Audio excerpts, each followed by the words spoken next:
ದೇಶದಲ್ಲಿ ಉತ್ಸಾಹದ ವಾತಾವರಣ ಇದೆ. ನರೇಂದ್ರ ಮೋದಿ ಅವರು 3ನೇ ಬಾರಿಗೆ ಸರ್ಕಾರ ರಚನೆ ಮಾಡಬೇಕು, ಇದು ನಮ್ಮ ಮನಸ್ಸಲ್ಲಿರುವಂತ ಭಾವನೆ ಆಗಿತ್ತು, ಅಪೇಕ್ಷೆ ಆಗಿತ್ತು.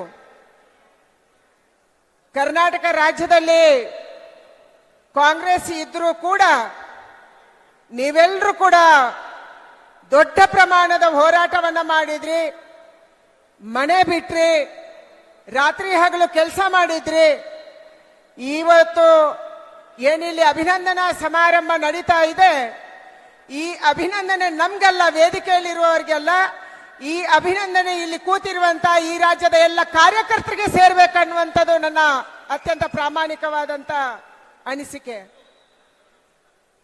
ಕಾಂಗ್ರೆಸ್ಸಿನ ಸರ್ಕಾರ ಇದ್ದಾಗಲೂ ಈ ರಾಜ್ಯದ ಜನ ನಮ್ಗೆ ವೋಟ್ ಹಾಕಿದ್ರು, ದೊಡ್ಡ ಸಂಖ್ಯೆಯಲ್ಲಿ ನಮ್ಮನ್ನ ಗೆಲ್ಸಿದ್ರು. 19 ಸೀಟು NDA ಗೆಲ್ಲುವುದು ಸುಲಭದ ವಿಚಾರ ಆಗ್ಲಿಲ್ಲ. ಕಾಂಗ್ರೆಸ್ ಹೇಳ್ತಾ ಇತ್ತು ಬಿಜೆಪಿಗೆ ಡಬಲ್ ಡಿಜಿಟ್ ಬರಲ್ಲ, ನಾವು ಡಬಲ್ ಡಿಜಿಟ್ ದಾಟ್ತೀವಿ ಅನ್ನುವಂತ ಮಾತನ್ನು ಹೇಳ್ತಾ ಇದ್ರು.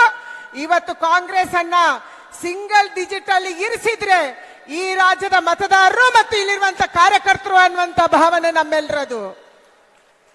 ಎಲ್ಲ ಪ್ರಭಾವಗಳ ಮಧ್ಯೆ, ಹಣದ ಹೊಲೆಯ ಮಧ್ಯೆ, ಎಲ್ಲ ಆಮಿಷಗಳ ಮಧ್ಯೆ ಇವತ್ತು ಈ ರಾಜ್ಯದ ಜನ ನಮ್ಮನ್ನ ಗೆಲ್ಲಿಸಿದ್ದಾರೆ. ಈ ರಾಜ್ಯದಲ್ಲಿ ಕಾರ್ಯಕರ್ತರು ನೀವೆಲ್ಲರೂ ಕೆಲಸವನ್ನ ಮಾಡಿದಿರಿ. ಅದಕ್ಕಾಗಿ ಇವತ್ತು ಭಾರತೀಯ ಜನತಾ ಪಾರ್ಟಿ ಕರ್ನಾಟಕದಿಂದ 19 ಸೀಟ್ಗಳನ್ನ ಕೊಡೋದಕ್ಕೆ ಸಾಧ್ಯ ಆಯಿತು. ನರೇಂದ್ರ ಮೋದಿಯ ಸರ್ಕಾರದಲ್ಲಿ ಒಂದು ದೊಡ್ಡ ಪಾತ್ರವನ್ನು ವಹಿಸುವುದಕ್ಕೆ ನಮಗೆ ಸಾಧ್ಯ ಆಯಿತು. ಬಂಧುಗಳೇ,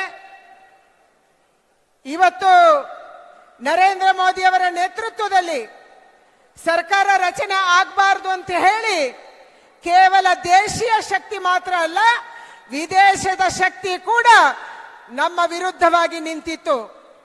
ಸೋಷಿಯಲ್ ಮೀಡಿಯಾ ನಮ್ಮ ವಿರುದ್ಧವಾಗಿ ನಿಂತಿತ್ತು. ಬೇರೆ ಬೇರೆ ರೀತಿಯ ಸೋಷಿಯಲ್ ಮೀಡಿಯಾಕ್ಕೆ ವಿದೇಶಿ ಫಂಡ್ ಹರಿದು ಬಂತು.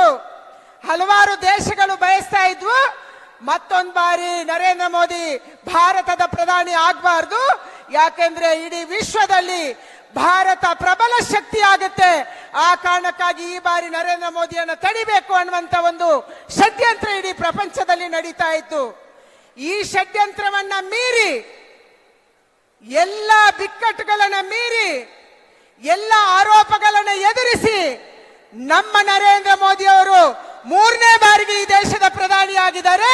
ಇದು ನಮ್ಮ ಶಕ್ತಿ, ಇದು ನಮ್ಮ ಸಂಕಲ್ಪ, ಇದು ಭಾರತೀಯರ ಸಂಕಲ್ಪ. ಭಾರತೀಯರು ಮನಸ್ಸು ಮಾಡಿದ್ರೆ ಯಾವುದೇ ಯುದ್ಧವನ್ನ ಗೆಲ್ಲಬಹುದು ಅನ್ನೋದಕ್ಕೆ ಈ ಚುನಾವಣೆಯ ಯುದ್ಧ ಸಾಕ್ಷಿಯಾಗಿದೆ ಬಂಧುಗಳೇ.